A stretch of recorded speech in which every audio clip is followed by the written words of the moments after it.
Hello everyone. So this is going to be a weird video. It's advice on getting advice. Wildlife photography, the gear, what you should spend, trying to sniff this out. Now I get asked a lot of questions on what's the best camera, what's the best lens, should I swap this out, should I swap that out? I'm a little hesitant to give that information simply from the fact that I don't know your financial constraints.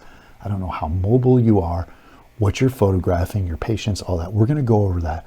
But this is more of a video on getting advice from, let's say, if you go to a photography store, if you go to Best Buy, if you're looking at things on YouTube, trying to sniff it out, the biases, right?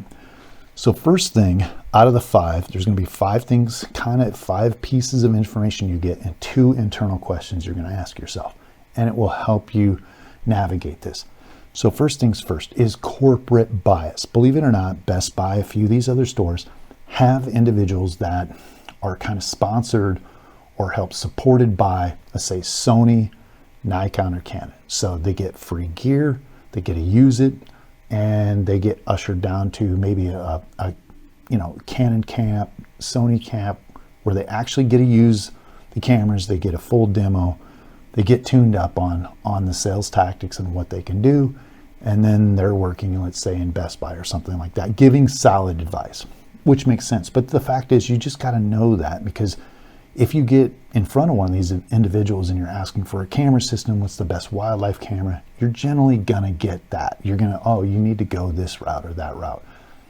It just makes sense. The second bias is the fanboy bias. This is not a corporate head, so to speak. It's just a guy who's passionate about, let's say, Nikon, Sony, or Canon. If you don't go along with it, if you don't agree, they take personal insult to it. You just don't know what's going on. You're not that sharp. You don't get it, that kind of situation. So you kind of get a feeling of how they're presenting. And if you ask questions about other cameras, they're just going to blow it off. So if you ask up front, what kind of brand do you use? They're going to let you know, and they'll be very enthusiastic. The last biased, I guess, individual is the unknowingly biased, meaning there's a lot of guys in camera stores that shoot one brand for, let's say, 20 years. And they're totally open to Fuji, they're totally open to Sony, but maybe they just shoot Canon, and that's what they know. So if you ask them questions, ideally they're going to know every system, ins and outs, what's best, what lenses are available, what can be done with adapters, all that. But sadly, that's not the case. Some of these guys just float. They're like, well, I'll just sell Canon, and someone asked me, I guess I can look it up, that type of situation. Or just let me know when you want to wrap that camera up and I'll just punch it in and we'll move forward. So knowing that, you gotta kind of sniff that out as far as, oh, okay, because they're going to be more enthusiastic. Obviously, if you, hey, does Canon, oh yeah. And then well, does Sony, well, probably, kind of thing. They're not overly enthusiastic or confident or sure. It's going to rub off on you. It's going to persuade you maybe to one brand versus the other. So knowing the bias up front can kind of help you out to see how much bias you're getting and how much persuasion you're getting towards one brand or the other. There's two last questions you kind of need to hit up. That is, are they a wildlife photographer? Do they do wildlife photography or a lot of it? Now here's the situation with YouTube and other persons doing these camera reviews or doing this. Are they showing anything? Are they showing any videos of them doing wildlife photography? Are they showing you any Instagram photos of wildlife? Or are they just, oh, this is the greatest thing, the Sony A7R, just, you got to get this, right? And they have it for a week and then they ship it and they're on to the next review. So this is the situation. If you're in a store, a lot of these guys have camera or have books with them. They can pull out the book and show you what they've done. Now this is great because then you can kind of get a gauge. Now this is important because let's say you go to a music store and you want to get a guitar and you happen to run into a drummer and he's like, oh, I can show you this, I work here. And you're like, but you're not a guitarist, you're a drummer, right? So if you got a portrait guy, it doesn't make as much sense unless you get a wildlife guy. So look at his photos, see what you think, and then ask him the last question. The fifth one is, how did you get those photographs? How did you photograph the wildlife? What kind of animals are they photographing? And so is he a kind of guy that just walks through a forest in a park and it's squirrels and that's it?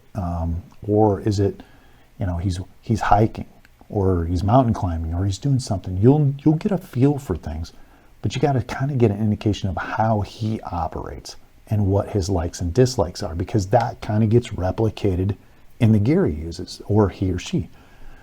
The two questions you got to ask yourself in relation to what that information you just found out is, are you very mobile and are you very patient? So here's the situation. You have two extremes. You have mountain climbers, let's say like Galen Rowell, who takes light gear, used to, he's deceased now. And then you got the guy who hikes 35 miles, 50 miles in one shot.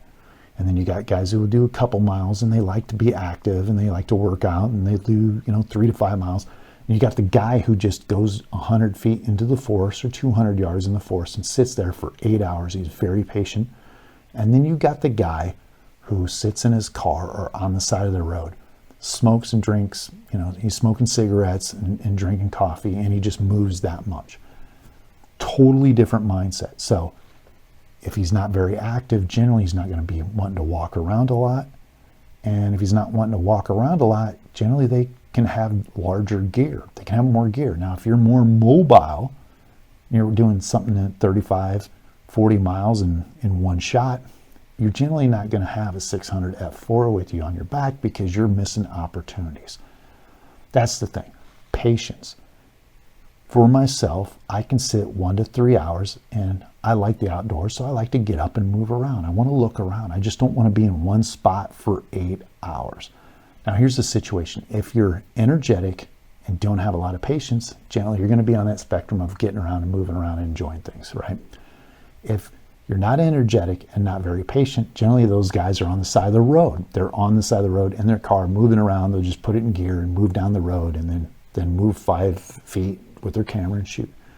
Knowing that can help dictate how heavy a gear you want, the quality of the gear that you want, the quality of image you want, and the quality of the image you can get, barring the aspects of financial stuff. So I hope this helps.